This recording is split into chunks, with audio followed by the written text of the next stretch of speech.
Hello बच्चों, कैसे हैं आप लोग? इससे पहले क्वेश्चन सब देखे हुए हैं। क्वेश्चन आज देखना है। 80 तक पीछे काम कर चुके थे, काम करने के तो क्वेश्चन को बना चुके थे 80 तक। अब देखना कब से है, तो सर देखना है 81 से। 81 नंबर क्वेश्चन पर हम लोग बात करेंगे। 81 नंबर क्वेश्चन क्या कहता है? If a resistance of 0.005 ohm is connected in the parallel to the 1 mega ohm, the equivalent resistance will be। the equivalent resistance पूछा है, इसका मतलब समतुल्य प्रतिरोध पूछा है। अब सबसे पहले आपको इसमें क्या समझना है कि रेजिस्टेंस का कॉम्बिनेशन दो प्रकार से होता है, एक सीरीज कॉम्बिनेशन, एक पैरेलल कॉम्बिनेशन। सीरीज कॉम्बिनेशन में क्या होता है, रेजिस्टेंस छोटका से भी बड़का होता है, यानी छोटका बड़का जोड़ा जाए तो सीरीज में जोड़ा जाए तो दोनों का सम जो होता है वह बड़का से भी बड़का होता है। यानी अगर मान लेते R1 बराबर 10 ओम है और R2 बराबर अगर 12 ओम है और सीरीज में जोड़ा जाए तो 12 से भी बड़का आएगा, यानी 10 और 12 कितने होगा, 22 हो जाएगा। 12 यानी 12 से भी 22 ज्यादा है कि नहीं? लेकिन इसी को जब पैरेलल में जोड़ा जाए, पैरेलल में जब जोड़ेंगे तो 10 ओम 12 ओम है, जोड़ों का जोड़ छोटका से भी छोटका आएगा। इसी कंसेप्ट पर एक क्वेश्चन है, इस क्वेश्चन को देख लिया जाए। कहता है एक रेजिस्टेंस ऑफ 0. रेजिस्टेंस मतलब प्रतिरोध is 0.005 ohm is connected in the parallel में जोड़ा गया to 1 mega ohm. 1 mega ohm यानी एक है एक रेजिस्टेंस का वैल्यू 0.5 ओम, सॉरी 0.005 ओम है और एक रेजिस्टेंस जो है वह 1 मेगा ओम है। 1 मेगा ओम यानी 1 × 10 के पावर 6 ओम है। अब इतना ओम है, दोनों को पैरेलल में जोड़ा गया, the equivalent resistance will be. दस इक्विवेलेंट वैल्यू इस टर्म में पूछ रहा है, लेस मोड के टर्म में। तो कहने का मतलब जोड़ा जा रहा है पैरेलल में, तो छोटका ई है कि छोटका ई, तो सर ऊपर वाला छोटा है तो छोटा से भी छोटा आएगा। यानी कहने का मतलब इससे भी छोटा रेजिस्टेंस अगर less than 1 mega ohm but more than the 0.05 ohm, less than the 0.005 ohm but more than the 0. But less than the 1। तो इसका मतलब क्या बोल सकते हैं, तो लेस देन छोटका से भी छोटका आना चाहिए। तो ऑप्शन नंबर कौन हो जाएगा? ऑप्शन नंबर यहाँ पर देखा जाए तो बी नंबर ऑप्शन हो जाएगा, 81 का बी हो जाएगा। 81 82 नंबर क्वेश्चन पढ़ते हैं, क्या कहता है? The electromotive force of the dry cell, यानी ड्राई सेल का मतलब सूखा सेल है। इलेक्ट्रोमोटिव फोर्स लिया गया है, कितना लिया गया है? तो 1.5 वोल्ट है एंड इंटरनल रेजिस्टेंस 0.5 ओम है। If the cell derive a current of 1 ampere external resistance, the potential difference equals the cell will। यानी सेल के क्रॉस पूछ रहा है पोटेंशियल डिफरेंस, कुछ पूछ रहा है पोटेंशियल डिफरेंस। अब पोटेंशियल डिफरेंस निकालने के लिए क्या करें? तो सबसे पहले अगर देखा जाए पोटेंशियल डिफरेंस, इसके लिए क्वेश्चन देख चुके हैं शायद, पोटेंशियल डिफरेंस देख लेते हैं। सर यहाँ पर पोटेंशियल डिफरेंस, यहाँ पर इंटेलेक्ट्रोमोटिव फोर्स कितना है? तो सर V का वैल्यू निकालना है। The electromotive force of the dry cell, EMF का वैल्यू दिया कितना? 1.5 volt. 1.5 volt. If the cell deliver a current of 1 ampere, 1 ampere current दे रहा है, कितना एम्पियर? I का वैल्यू 1 एम्पियर। उसका क्या कहता है? External resistance, the potential difference of the cell. और इंटरनल रेजिस्टेंस दिया कि नहीं दिया? इंटरनल रेजिस्टेंस 0.5 ओम है। या किसका है? इंटरनल रेजिस्टेंस का। हमको पोटेंशियल डिफरेंस भी पूछ रहा है, जैसे सब लोग जानते हैं यहाँ पर सेल डिस्चार्ज हो रहा है कि चार्ज हो रहा है, अर्थात करंट घट रहा है कि बढ़ रहा है? तो सर करंट घट रहा है। यहाँ से बैटरी से वोल्टेज दे रहा है, यानी एक्सटर्नल सर्किट बोलते हैं डिस्चार्जिंग केस में। तो ये में बड़ा क्या हो जाएगा? Cell V plus I R, V plus I R, V plus I R. तो V बराबर क्या हो जाएगा? क्लास में देखे थे ये सब क्वेश्चन सर यहाँ पर इप्सिलॉन माइनस क्या हो जाएगा? I R, epsilon minus I R. Epsilon का वैल्यू कितना लेना है? दस इप्सिलॉन का वैल्यू कितना है? 1.5 माइनस आई का वैल्यू कितना है? तो आई का वैल्यू है 1, अगुने आर का वैल्यू कितना है? तो 0.5 यानी 1.5 माइनस 0.5 बराबर कितना हो जाएगा? तो आप इस पर बात करें, इसमें से घटाएंगे तो कितना जाएगा? 1 वोल्ट। कितना वोल्ट आ जाएगा? 1 वोल्ट। ये बात बोलता है the electromotive force of the dry cell, या dry cell internal resistance in the cell driver the current of the 1 ampere in the external resistance, the potential difference across the cell will be. कितना volt हो जाएगा? 1 volt. 82 का के हो जाएगा, यानी resistance पूछा है। अब 82 के बाद 83 देखते हैं। सर ये क्वेश्चन जो पहले देखे वो पहले बार पूछ चुका है। तो अगला क्वेश्चन क्या है? A wire bears a current of 1 micro ampere, यानी एक वायर में करंट का वैल्यू 1 माइक्रो एम्पियर, यानी आई दे दिया। कितना दे दिया? डाटा कंसीडर करते तो 1 माइक्रो एम्पियर है, 1 माइक्रो एम्पियर। माइक्रो तो मतलब 10 की पावर -6, क्या कहता है, if the magnitude of the charge on the electron is 1.6 into 10 to the power minus electron, इतने आपको याद होगा, नंबर ऑफ इलेक्ट्रॉन पासेस पर सेकंड थ्रू द वायर, यानी नंबर ऑफ इलेक्ट्रॉन पासेस। तो सबसे पहले इसको दो को करवा के जरूरत पड़ेगा, एक होता है I equal to Q by T होता है, आई वो पीछे पड़े हुए थे इलेक्ट्रोस्टैटिक्स में, वो क्वेश्चन क्या था, तो क्यू बराबर क्या था, प्लस माइनस एन। सर यहाँ से नंबर ऑफ इलेक्ट्रॉन निकालने के लिए आई की जगह आई पी की जगह कितना डालना पड़ेगा, एन अब टी, हमको क्या निकालना है, तो एन से कुछ होगा number of electron, number of electron यानी एन बराबर, तो एन बराबर क्या हो जाएगा, आई इंटू टी अब बट्टे ई। अब वैल्यू पुट करते हैं, वैल्यू रख देते हैं, पुट करने का मतलब क्या है, तो सर यहाँ पर आई का वैल्यू दिया कितना, 1 अगले 10 के पावर माइनस 6, देखो 1 माइनस को तो नहीं जानेंगे, और टी पर सेकंड पूछ रहा है, तो पर सेकंड रहता है 1 सेकंड। अब इलेक्ट्रॉन का वैल्यू कितना होता है, तो इलेक्ट्रॉन का वैल्यू दिया हुआ है 1.6 into 10 to the power minus 19। अब इसको सोल्व करते हैं। सर सबसे पहले क्या करें, यहाँ पर दशमलव उड़ाए तो पर 10, 10 में कितना से भाग दे 16 से, तो 16 से भाग में नहीं भागे दशमलव देंगे, 16 6 96, फिर हम लगा 8 4 4 पर दिला 16 दूना 32, 16 पंचे 80, गुने 10 के पावर माइनस 6, आई नीचे से जाएगा तो प्लस 19, इसका मतलब 0.625 गुने 10 के पावर 6 को अब माइनस 19 में से चले जाएगा माइनस 6 को, तो 13 इस फॉर्मेट में है ऑप्शन, हाँ ऑप्शन नंबर ए है, 83 का हो जाएगा ए, 83 का ए। आई थिंक ये क्वांटाइजेशन और करेंट का दोनों के जोड़ के यह बात किया गया है। अगला क्वेश्चन देखते हैं, क्वेश्चन नंबर क्या पर पहुंचे, 84 का कहता है, if a bulb of 60 watt and a bulb of 40 watt as standard voltage rating, यानी दोनों स्टैंडर्ड रेटिंग किया हुआ है, रेटिंग किया हुआ है यानी पहले से इसका वोल्टेज रेटिंग दिया हुआ है।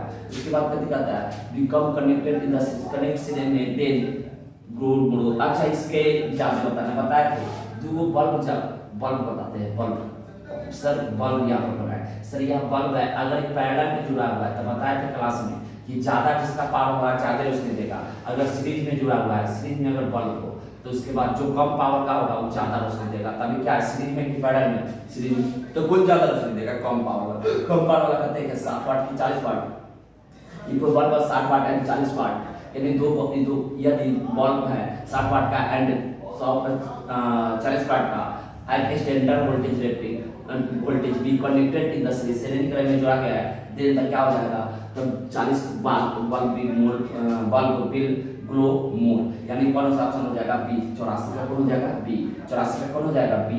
अब नेक्स्ट क्वेश्चन देखते हैं, क्वेश्चन नंबर क्या है पहुंचे 85 क्या कहता है, the thermocouple is the device that convert, thermocouple के मतलब थर्मल इलेक्ट्रिक के बारे में पूछा है, थर्मोकपल के मतलब थर्मल इलेक्ट्रिक के बारे में पूछ रहा है। अब सबसे पहले इसमें क्या करता है, ये thermocouple is device that convert का मतलब बदलता है, क्या बदलता है, electrical energy into thermal energy, और mechanical energy thermal energy into electrical energy. तो सब आपको पता था कि दो पत्ती लेते थे, तार लेते थे, मेटल स्ट्रिप लेते थे, ओके हॉट करते थे, ओके कोल्ड करते थे, इसमें करंट होता था, अर्थात हॉट कोल्ड थर्मल के कारण कुछ बन गया था, करंट बन गया, कुछ बन गया करंट, यानी thermocouple is a device that converts thermal energy into electrical energy, thermal energy को कुछ बदल देता है इलेक्ट्रिकल एनर्जी। 85 का कौन होगा सी, ये अच्छा क्वेश्चन है भाई, ध्यान रखिएगा।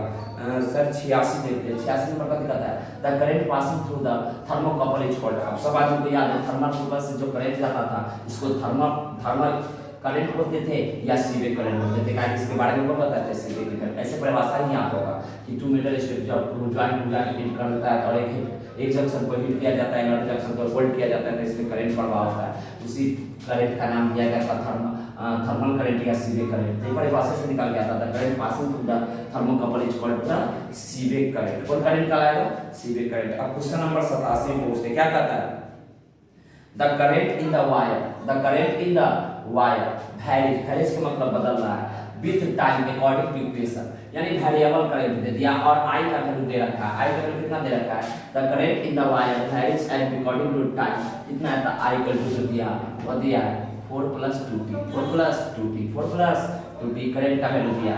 उसके बाद क्या कहता है, क्वेश्चन कंटिन्यू करते हैं 87 नंबर नेक्स्ट पेज पर, where I is the ampere और T in the second, I ampere है और टी को 6 सेकंड में है, the quantity of charge that we pass through the cross section of wire during the time t equal to कितना 2 second से 4 second, यानी q का वैल्यू कितना है, q बराबर 1, बड़े इंटीग्रेशन वाला डिफरेंशिएशन वाला। जैसे सब जानते हैं आई इक्वल टू क्या होता है सर डी क्यू बटा D T. I equal to क्या होता है डी क्यू बटा डी टी। तो डी क्यू बराबर क्या हो जाएगा I into D T. I into D T यानी हम लोग देख सकते हैं डी क्यू बराबर लिख सकते हैं आई into D T. I into D T. अब इसको बड़ा करना है तो दोनों साइड इंटीग्रेशन करेंगे। डी क्यू का इंटीग्रेशन क्यू इंटीग्रेशन आई का वैल्यू डाल दो। आई का वैल्यू कितना दिया है तो 4 plus 2t 4 plus 2t into dt है तब dt। अब इसका कहां से का dt है तो t वाला डायरेक्ट लिमिट और t वाला लिमिट कहां से कहां जाना है तो सर 2 सेकंड से कर सेकंड तक 6 सेकंड तक नीचे 2 तो ऊपर 4। सर यहां पर इंटीग्रेशन करना है तो क्या करेंगे इंटीग्रेशन 4 इंटू dt लिख दे अब प्लस इधर इंटीग्रेशन से गुणा करेंगे तब 2 r t के dt लिख दे। कोई दिक्कत 2 से कहां तक 4 सॉरी 2 से 6 सेकंड है सॉरी लिमिट गलती हो जाता अब भी क्वेश्चन गलती बन जाता 2 से कहां तक 6 तक। अब उसके बाद 4 बाहर निकल जाएगा dt का इंटीग्रेशन करेंगे तब t कहां से कहां तक तो 0 से 6 तक। अब प्लस इधर का नहीं कुछ पा रहे थे 1 है 2 का 2 रहने दे t के पावर 1 प्लस 1 बटे 1 प्लस 1 प्लस 1 इनटू कितना हो जाएगा तो यहाँ पर कहां से कहां तक लिमिट 2 से 6 तक 2 से 6 तक 2 से कहां तक डालेंगे 6 तक। अब इसके बाद अब बात करें तो upper limit minus 4 upper limit minus कितना होगा तो 6 माइनस 2 6 माइनस 2 और उसके बाद प्लस ये 2 से 2 कट जाएगा upper limit minus lower limit तो 6 का स्क्वायर अब माइनस 2 का स्क्वायर। अब 6 का स्क्वायर माइनस 2 के स्क्वायर दिख जाएगा जी नहीं दिखेगा तो यहाँ पर लिखते हैं सर यहाँ से देखा जाए तो 4 का 4 हमने दे और 6 में से 4 का 2 गया तो कितने होगा 4 तो गुने 4 और उसके बाद प्लस की माइनस सर प्लस और 6 के स्क्वायर कितने होगा 36 कितने हो जाएगा 36 आप माइनस कितने हो जाएगा तो 2 के स्क्वायर 4 2 के स्क्वायर 4। अब सोल्व कर लेते हैं 4 2 का 16 और उसके बाद प्लस इसमें से इसको घटाएंगे तो कितना आ जाएगा 36 में तब 32 अब 32 और 16 कितने हो जाएगा 48 और 4 का यूनिट क्या बात पूरा तो यही बात बोल रहा है। अब इसमें करंट का वैल्यू पूछ रहा था the quantity of the charge which has to pass through the cross section of wire during the t equal to 2 second to 6 second यानी इसका वैल्यू कितना हो जाएगा 48 कूलम। यानी हम लोग देख सकते हैं कि 87 का जो आया वो कौन आया टी आया। अब 88 नंबर क्वेश्चन देखते हैं the voltage V and current I of the graph for a conductor of two different temperature T1 and T2 are shown in the figure. The relation between T and T1 and T2 सबसे पहले हम लोग जानते हैं कि क्या होता है तो सर यहाँ से देखा जाए तो हम लोग का वोल्टेज और आई का ग्राफ दिया हुआ किसका ग्राफ दिया हुआ वोल्टेज और आई का और V वर्सेस I है V वर्सेस I है इस कौन राशि को बताएगा एक ग्राफ से देखने के लिए सबसे पहले हम लोग क्या करते हैं V by I या V by I किसके बराबर है यानी स्लोप जो होता है या R होगा किसके बराबर होगा तो tan थीटा के बराबर और tan थीटा प्रोपोर्शनल किसके होता है R। यहाँ से देखा जाए थीटा यहाँ पर थीटा 1 मान लिया जाता है यहाँ पर इसके लिए थीटा 2 यानी थीटा 2 ज्यादा है कि थीटा 1 ज्यादा है तो सब थीटा 2 ज्यादा है तो उसका रेजिस्टेंस ज्यादा होगा और रेजिस्टेंस ज्यादा होने के लिए टेम्परेचर भी ज्यादा होना पड़ेगा कि कम होना पड़ेगा तो सब ज्यादा होना पड़ेगा।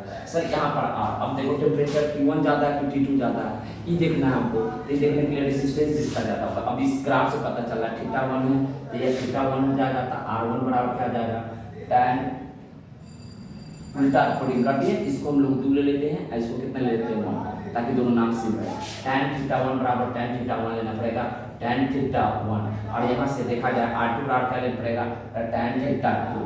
अब थीटा 2 ज्यादा है तो इसका रेजिस्टेंस ज्यादा होगा कि थीटा 1 ज्यादा है तो इसका रेजिस्टेंस ज्यादा होगा तो सर थीटा 1 ज्यादा है तो इसका रेजिस्टेंस ज्यादा होगा और रेजिस्टेंस ज्यादा होगा तो टेम्परेचर ज्यादा होना चाहिए कम होना चाहिए ज्यादा होना चाहिए। यानी यहाँ से देखा जाए R2 प्रोपोर्शनल किसके tan थीटा के यानी R जो प्रोपोर्शनल हो गया वो थीटा के थीटा प्रोपोर्शनल किसके टेम्परेचर के यानी यहाँ से देखा जाए T1 ज्यादा होता है कि R2 छोटा R1 ज्यादा है R1 ज्यादा है तो इसका टेम्परेचर भी ज्यादा होगा यानी T1 ग्रेटर देन किसके हो जाएगा T2 से T1 ग्रेटर देन T2 कौन सा है ऑप्शन डी। क्वेश्चन एक बार पढ़ लीजिए फिर से the voltage V and current I graphs of the conductor to different temperature T1 T2 shown in the figure the relation between T1 and T2 और T2 के बीच संबंध पूछ रहा है तो दोनों बराबर तो होगा नहीं सर इसमें क्या है कि दोनों का टेम्परेचर बराबर हो नहीं सकता T1 T2 बराबर नहीं होगा इनवर्स प्रोपोर्शनल नहीं होगा T1 ज्यादा होगा T2 कम होगा क्या कि इसका रेजिस्टेंस वोल्टेज ज्यादा है रेजिस्टेंस स्लोप होता है स्लोप किसके बराबर R ज्यादा इसका मतलब टेम्परेचर ज्यादा होगा किसी भी कंडक्टर का। फिर इस क्वेश्चन में कुछ ज्यादा दम बढ़ाने 88 के बाद देखते हैं 89 क्वेश्चन क्या करता है a wire of resistance 4 ohm is used to wind a coil of the radius 7 centimetre, कितना सेंटीमीटर, 7 सेंटीमीटर। उसके बाद the wire has the diameter of 1.4 millimeter, the specific resistance of the material of the 2 into 10 to the power minus 7 ohm, the number of turn in the coil, कितना आ जाएगा से देखना है। A wire of resistance यानी R का value कितना है, कितना ओम दिया है 4। उसके बाद use to a coil of the radius 7 centimetre, यानी एक कॉइल बनाना है जिसका रेडियस कितना लेना है 7 सेंटीमीटर, कितना लेना है 7 सेंटीमीटर में, मीटर में नहीं हुआ, centimetre. The wire has the diameter, और इस वायर जो है इस वायर का थिकनेस देखा जाए तो डायमीटर का वैल्यू तो जी दिया है और कितना दिया 1.4 मिलीमीटर है। इसको रेडियस में चेंज किया जाए तो 1. ई रेडियस बड़का मान लेते हैं, ई रेडियस छोटा, सर इस रेडियस को आर डैश मान लेते हैं। यहाँ पर आर का वैल्यू दे दिया तो 1.4 अब बटे 2 मिलीमीटर होना चाहिए, इसका मतलब आर बराबर 0.7 मिलीमीटर लिख सकते हैं। उसके बाद the specific resistance of material, specific resistance मतलब रो का वैल्यू कितना दिया 2 into 10 to the power -7, the number of in the coils. तो सबसे पहले आर बराबर होता क्या है तो रो एल बाई ए तो दिया नहीं है तो एरिया की जगह क्या लिख सकते हैं पाई आर स्क्वायर। अब इसके बाद वैल्यू डाल देते हैं आर बराबर रो एल के मतलब क्या है कि जितना फेरा होगा उतना टर्न होगा तो एन अगुने एक फेरा का वैल्यू कितने को आता है 2 पाई आर डैश।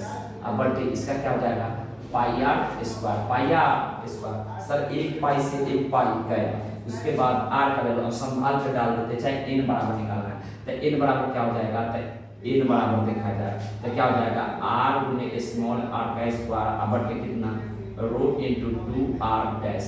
अब वैल्यू डाल देते हैं, आप लोग सोल्व कर लीजिएगा या हम कर दें तो सब देख लेते एक बार क्या कहते हैं आर का वैल्यू कितने है तो आर का वैल्यू है 4, उसके बाद स्मॉल आर का वैल्यू कितने है तो 0.7, अब का आर स्क्वायर है तो 0.7 और इनटू हम ऐसे पेज साफ कर देते हैं सर यहाँ से इनटू 10 to the पावर कितना हो जाएगा तो 10 to the पावर मिलीमीटर है तो 10 के पावर -3 का होल स्क्वायर होल बटा और रो का वैल्यू दिया हुआ है 2 into 10 to the पावर -7 और उसके बाद आर का वैल्यू कितना है तो आर डैश का वैल्यू जो है वह है 7 सेंटीमीटर है तो 7 into 10 to the power -2 centimetre metre बदल देंगे। अब कैंसिल आउट करते हैं सर यहाँ से देखा जाए तो सर यह दशमलव हो रहा है नीचे कितना 10, ये दशमलव हो रहा है नीचे ये जीरो। अब देखो 10 के पावर -2 से +2 गया, यहाँ तो पहले कैंसिल करने को दिक्कत नहीं, 1 7 से 1 7 1 2 से 2 कोई दिक्कत है अभी तक नहीं है। ऊपर में क्या बचा से देखो सर यहाँ से देखा जाए तो हम लोग देख सकते हैं यहाँ पर 2 है, कितना है 2 सर। उसके बाद नीचे कुछ नहीं ना बचा हुआ है 2, नीचे कट गया 7 से 1 7 कैंसिल आउट हो चुका है। उसके बाद ऊपर में क्या बच जाएगा, ऊपर में बचेगा वह देख लेते हैं 2 into 2 जब पूरे ना होगा कुछ गलती नहीं किया 2, उसके बाद 2 into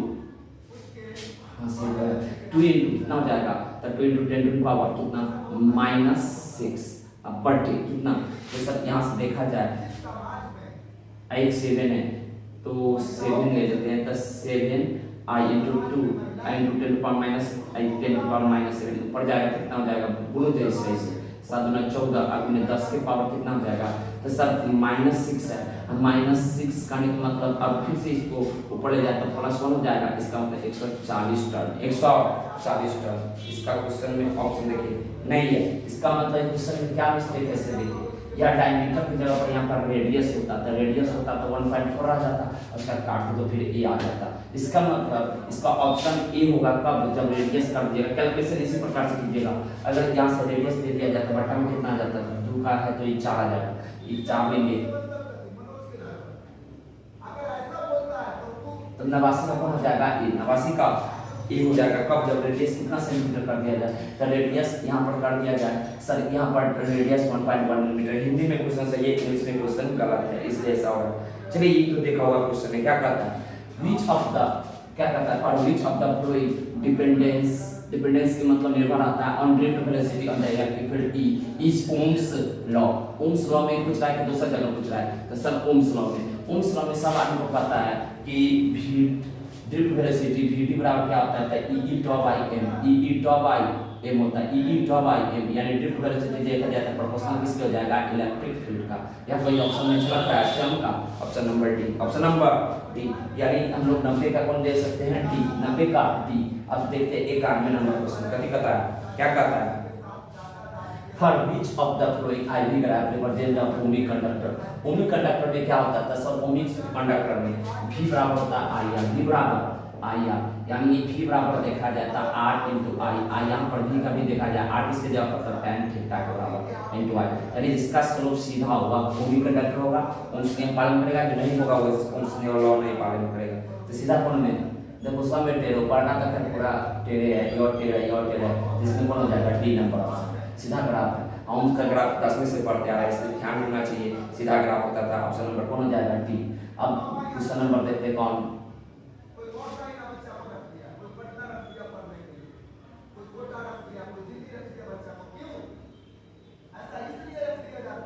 बिरानवे number question,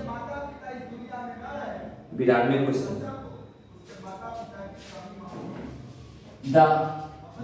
The IV of the characteristics of the solvent in the figure is set यहाँ IV graph, IV characteristics shown in the figure represents the sir यहाँ इसके लिए सुपर कंडक्टर गलत बात, इंसुलेटर नॉन ओमिक कंडक्टर, तो ohmic conductor के तो ये नहीं सकता, किसके लिए ओम्स लॉ को ये पालन कर रहा है, इंसुलेटर के लिए सुपर कंडक्टर के लिए नहीं पालन कर रहा था, किसके लिए नॉन ओमिक कंडक्टर, यानी विराम में नॉन ओमिक कंडक्टर हो जाता है। ऐसे ही है जेना डायोड का ग्राफ, किसका है जेना डायोड, 14 नंबर चैप्टर पढ़ेगी तो वहां पर पढ़ लेंगे, फिलहाल अभी नहीं यहाँ पर है जेना डायोड, तो किसका ले लेंगे नॉन ओमिक, यानी ओम्स लॉ को पालन नहीं करता है, नॉन ओमिक कंडक्टर का। नॉन ओमिक का पढ़ने के थे परिभाषा दिए थे, वैसा जो ओम के नियम पालन करता है ओम कंडक्टर ओम के नियम को पालन करता नहीं करता है नॉन ओमिक कंडक्टर, तो या नॉन ओमिक है, ओम्स लॉ को पालन नहीं कर रहा है, ओम्स लॉ में सीधा ग्राफ लेता लेकिन ये जा नहीं रहा है। क्वेश्चन नंबर कौन देख रहे हैं आप, 93, क्या करता है 93, wire bound register are made by, wire bound register, wire bound register as made by the binding of wire on the alloy, fashion the magnetic constant diagram, winding of the wires on the alloy, germanium copper, देखो germanium और हमारा gold हो गया, gold पर का resistance बन ही नहीं सकता है, winding of the wire on the alloy, the silicon भी सेमी कंडक्टर है, फिर पर इस पर भी नहीं बन सकता है, winding of the wire alloy on the copper aluminum सब चालक है। अब रेजिस्टेंस बनाना है तो कौन चालक टाइप का वस्तु का बनेगा, तो मैग्नीज कांस्टेंट एंड और नाइक्रोम पर बनाया जाता है। 93 कौन हो जाएगा ए, 93 का ए। बाकी क्यों नहीं समझ में आ गया होता है कि सब में कंडक्टर है, कंडक्टर कभी रेजिस्टेंस बन ही नहीं सकता है, इसका मतलब कौन हो जाएगा हुआ wire bound resistor are made by the किसके, तब मैग्नीशियम, उसका कांस्टेंट है और उसके बाद नाइक्रोम ले सकते हैं।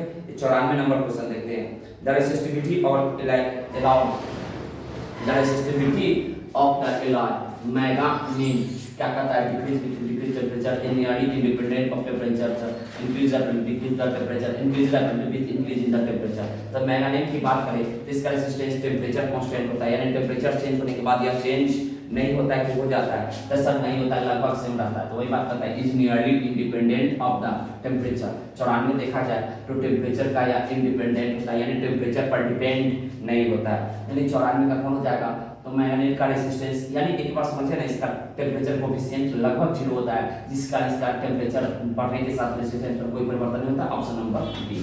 अब देखते हैं 95 नंबर क्वेश्चन। 95 नंबर क्वेश्चन क्या कहता है, two copper wire of the length L and 2L have the radii R and 2R respectively, the ratio of their specific resistance in bar। कितना बकलोली करके चालाकी से क्वेश्चन पूछा है आपको डन करने के लिए। इसमें क्या करता है, two copper wire of the length L and 2L have the radii कितना है respectively, the their specific resistance, specific resistance होता है जो हम लोग बोलते थे रेसिस्टिविटी, वह लेंथ और एरिया पर डिपेंड नहीं करता। आपको आंख में धूल ढूंढने की चेष्टा किया जा रहा है, इसका मतलब सेम मटेरियल दोनों कॉपर है, रेसिस्टिविटी भी दोनों का समान होगा, यानी रेसिस्टिविटी का रेशियो क्या हो जाएगा 1:1। अब रेसिस्टिविटी भी समान है, दोनों समान है, तो रो बटे रो डालेंगे तो कितना आ जाएगा, आ जाएगा 1:1। यार आपको कंफ्यूज करने के लिए बिहार बोर्ड बार बार ऐसा क्वेश्चन पूछता है, ध्यान दीजिएगा, इस क्वेश्चन में फंसिएगा नहीं। अगला क्या क्वेश्चन है, the resistance is marked with the rings of the color brown, black, greens, gold, resistance in the ohm। सब आदमी को याद होगा कि ऐसे करके कंडक्टर पढ़े थे और इस पर first strip, second strip, third strip, fourth strip, first strip first colour first digit, second strip second second colours, second digit, third multiplier, अब फोर्थ कौन होता था टॉलरेंस। तो इसमें देखिए resistance mark with the rings coloured brown. अब trick तो याद होना ही चाहिए आप लोगों को, नहीं याद है तो एक बार याद कर लीजिए। BB Roy of Great Britain has very good white and good son. ऐसे करके ट्रिक याद रखे थे। तब सबसे पहले क्या resistance mark with the rings of the black brown. तो ब्राउन के लिए क्या लगा, ब्लैक 0, ब्राउन के लिए कितना, ब्लैक ब्राउन, यानी इसका मतलब इसका 1 हो जाएगा तो 1। अब ब्लैक के लिए 0, green black brown rod of your get 0, 1 2 3 4 5, कितना जाना 10 के पावर 5, 10 के पावर 5।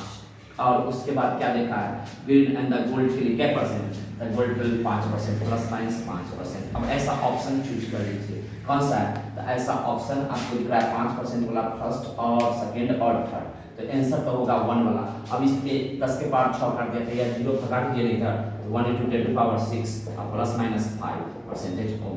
यह रेजिस्टेंस है तो कौन सी में ओम, यानी 96 का कौन हो जाएगा, तो 96 का देखा जाए तो ऑप्शन नंबर ए हो जाएगा। ठीक है, आज इतने रहने दीजिए।